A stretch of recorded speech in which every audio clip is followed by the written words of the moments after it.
Olá, eu sou o Guilherme, repórter da Exame Invest. Estou aqui hoje com um convidado, Daniel Marinelli, do BTG Pactual. Daniel, bem-vindo. Se apresenta um pouquinho, por favor, para a gente. Como vai, Guilherme? Tudo bom? Bom, para quem não me conhece, sou Daniel Marinelli, responsável pela parte de análise de fundos imobiliários do BTG Pactual. Mercado muito pujante, né? Ao longo dos últimos anos, a gente teve um crescimento expressivo ali dos fundos e dos investidores, né? Que, enfim, investem aqui nessa classe de ativos. E a perspectiva para 2024 é muito positiva. Legal, já começou bem o ano, né? O IFIX Começou. ali com uma alta de 2%, o Ibovespa caindo. Queria entender um pouquinho dessa dinâmica, né? Por que o IFIX está subindo, né? O índice de referência dos fundos imobiliários, e o Ibovespa começou o ano em queda? Boa pergunta. Eu acho que assim, não tem uma correlação exata entre os índices, né? Inclusive, fundo imobiliário, só assim, dando um passo atrás e explicar o que é o fundo imobiliário. O fundo imobiliário nada mais é do que um investimento alternativo. O que significa que ele não é, claro, é um investimento clássico, como ações, né, títulos públicos, e ele acaba tendo um motivo dentro da carteira dos investidores que é muito claro, que é a questão da diversificação.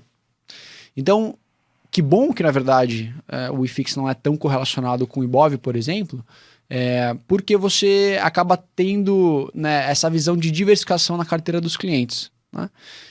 Bom, mas aí já interessando a sua pergunta, acho que fundo imobiliário iniciou o mercado muito bem, né, com uma perspectiva muito boa, o IFIX reflete um pouco isso, especialmente pela questão macroeconômica, né? Dado o cenário de corte de juros, potencial crescimento econômico, né, um ambiente mais favorável para você investir em renda variável e em fundo imobiliário, mas também por uma questão mais microeconômica. Então, quando a gente olha os fundos, né, a fundo, você vai ver que eles têm apresentado melhoras operacionais, né? Então, a receita desses fundos tem crescido, o que, consequentemente, para o investidor na ponta final significa mais dividendo. Né? Então, eu acho que essas duas pontas juntas aqui fazem com que o cenário seja muito positivo e começou positivo, né? Então, enfim, acho que esse é um pouco da perspectiva aí. Não, daria para dizer que é menos arriscado o mercado de FIX, assim, é uma volatilidade menor esperada? É menor. Positivo, né? Então, quando você olha aqui para volatilidade, o que é volatilidade? Talvez o pessoal não entenda muito bem. A volatilidade nada mais é do que a oscilação do preço, né, da ação ou da cota ao longo de um tempo. Né? Então, geralmente a gente analisa essa volatilidade diária e quando a gente compara, né, só para entender, não vai, talvez a pessoa que está olhando para a gente aqui, ouvindo nosso vídeo, não entenda especificamente, mas quando a gente olha essa volatilidade para as ações, por Ibov, por exemplo, está mais na casa de 25%. Né? Para fundo imobiliário, está na casa de 10%, né? 15%. Então é como se fosse metade dessa volatilidade das ações. Então é menos arriscado porque você tem menos oscilação no preço da cota. E para aquele investidor, né, que sente mais aversão a essa oscilação, claramente acaba sendo um investimento muito apto, né, a estar na sua carteira. Então sim, é menos arriscado por conta disso. E aí tem outras características. Né? Por que é menos volátil? Né? Talvez quem está nos assistindo pergunta, pô, legal, mas por que é menos volátil? Isso acontece porque você tem algumas características do produto, especialmente do dividendo recorrente, que traz essa menor volatilidade. Né? Então, como o fundo imobiliário ele precisa distribuir, né, esse dividendo para o investidor por lei, né? Por lei ele tem que fazer isso todo semestre, grande parte, 99% dos fundos fazem mensalmente. Mas essa característica faz com que essa volatilidade seja menor. Então, por quê? Porque você está tendo um dinheiro entrando na sua conta, né? Então você acaba tendo uma percepção de mais segurança, digamos assim. Né? Desse dividendo, qual o percentual ali da receita que ele distribui? Assim, ele pode reter uma parte para reinvestir, enfim? Ele retém pouco. Ele retém só 5% daquilo que ele gera de caixa. Então, se ele gerou R$100 de caixa, ele vai ter que distribuir R$95. E R$5 ele poderia reter. Né? Tem fundo que distribui mais de 95%, 100%, por exemplo. Mas por lei ele tem que distribuir no mínimo 95. mínimo. Legal. E Daniel, acho que a gente poderia deixar de falar disso, né? A gente está num ciclo de queda de juros aqui no Brasil. Copom cortou essa semana, 10,75 nova Selic. Queria entender como que essa dinâmica de corte de juros ela influencia o mercado de fundos imobiliários. Maravilha. Influencia bastante, né? Por quê? E aí, quando a gente olha para o típico investidor, né? Eu me incluo nisso. Quando a gente olha para o mercado e vê os produtos, né? Renda fixa, fundo imobiliário, ações, e você tem um nível de juros bastante elevado, você tem produtos, por exemplo, de renda fixa, que são bem menos voláteis, você tem títulos públicos que acabam tendo, né, um nível de risco praticamente inexistente, que pagam, né, uma taxa de juros atrativa. E aí por que eu, Daniel Marinelli, vou investir em fundo imobiliário, né, se eu estou entrando numa renda fixa praticamente sem risco, me pagando aí 13% ao ano? Né?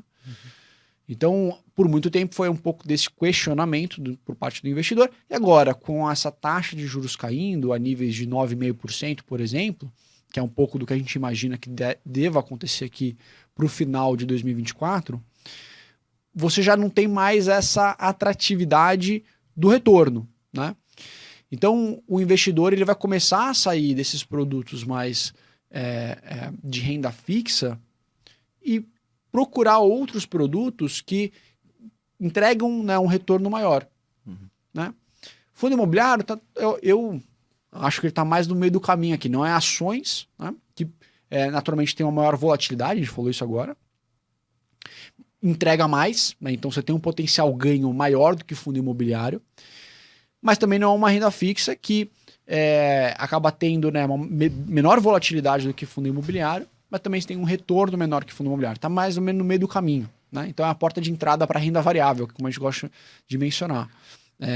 Então, o fundo imobiliário, hoje, com essa queda da taxa Selic, né, acaba sendo um produto em que o investidor procura, porque ele tem um retorno bastante atrativo, tem uma volatilidade menor que outros produtos, como, por exemplo, ações.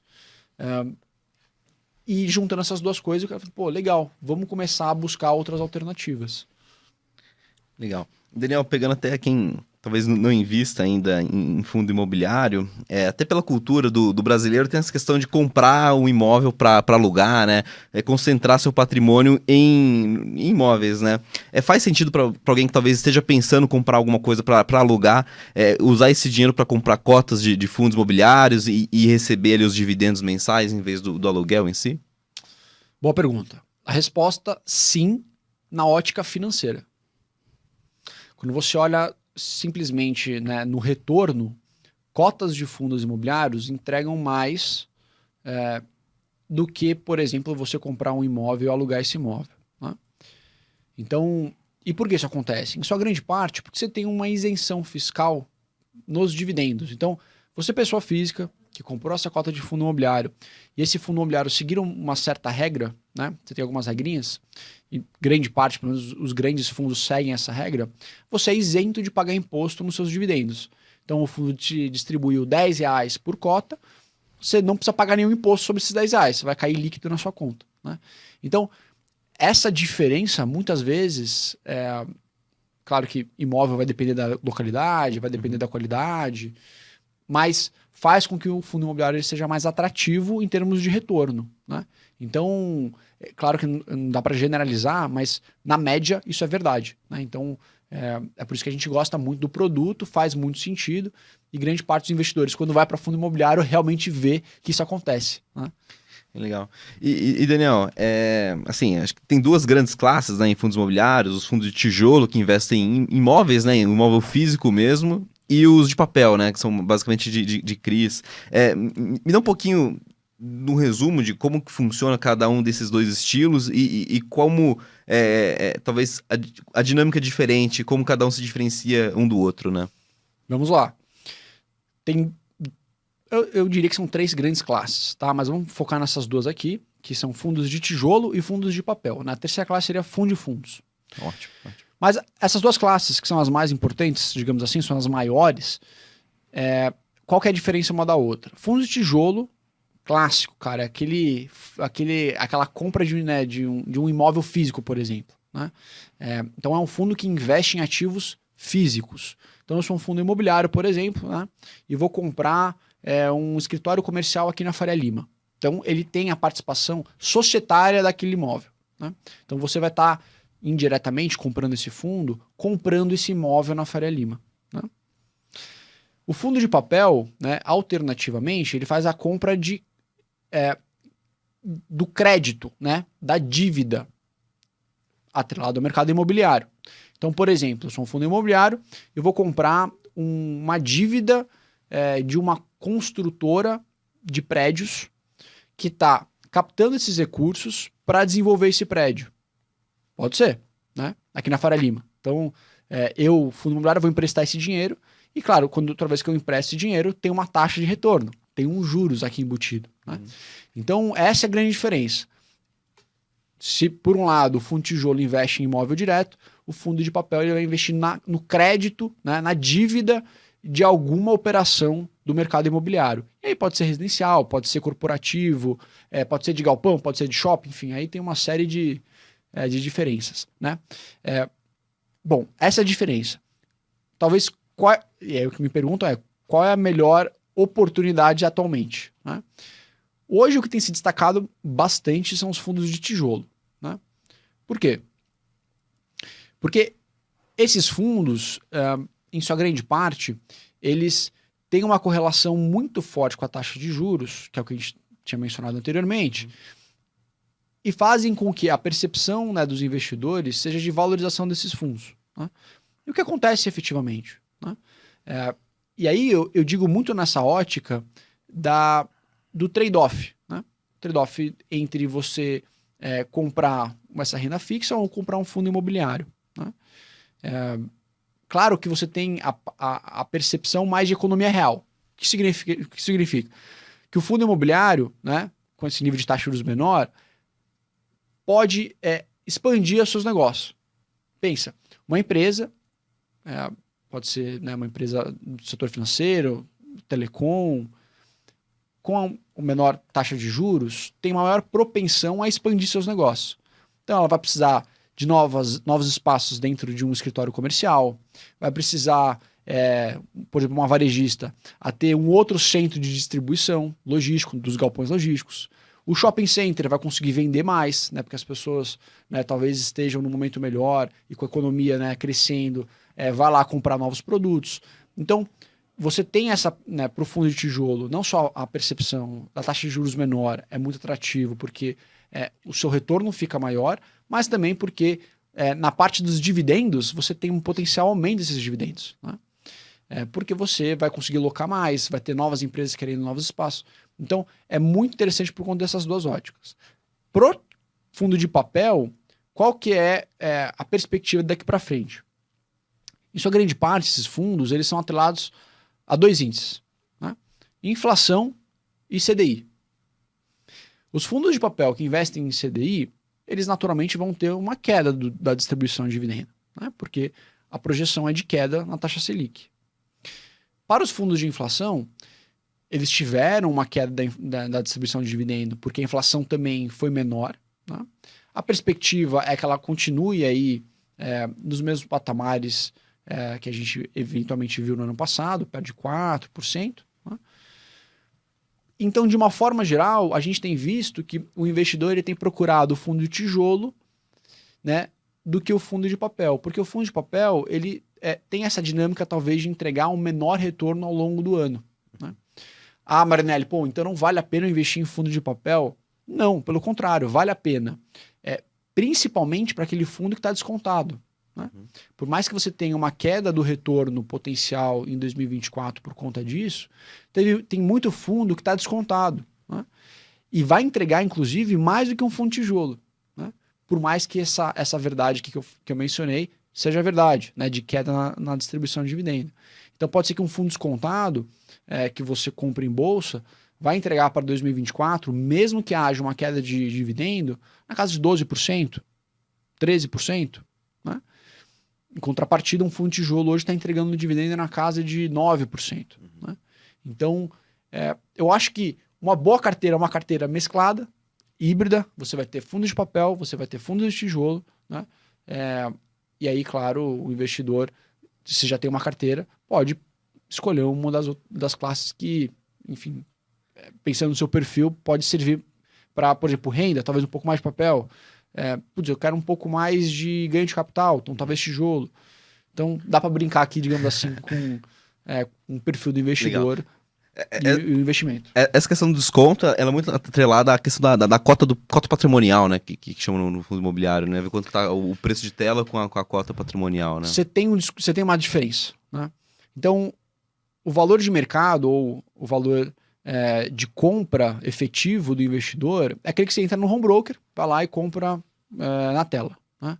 E tem o valor patrimonial. O valor patrimonial, ele é um valor que ele é calculado por uma empresa, né, que vai lá e vê quanto custa aquele fundo, no caso, quanto custa aqueles imóveis que estão ali dentro, né? Uhum. Quem faz isso, claro, é uma empresa terceirizada, especializada no setor imobiliário. Então, eu vou contratar uma empresa desse ramo para analisar meus prédios aqui na Faria Lima, né? Ele vai lá e ele vê que o prédio custa R$100, né? Se esse fundo só tem esse prédio, então vamos pensar que a cota custa R$100 por cota em termos de valor patrimonial, né? Mas esse fundo ele pode estar negociando em bolsa, né, no home broker que a gente estava mencionando aqui, a 90, né? Então, cara, tem um fundo que, uma empresa terceirizada, especializada no mercado, falou que vale 100, eu posso comprar 90.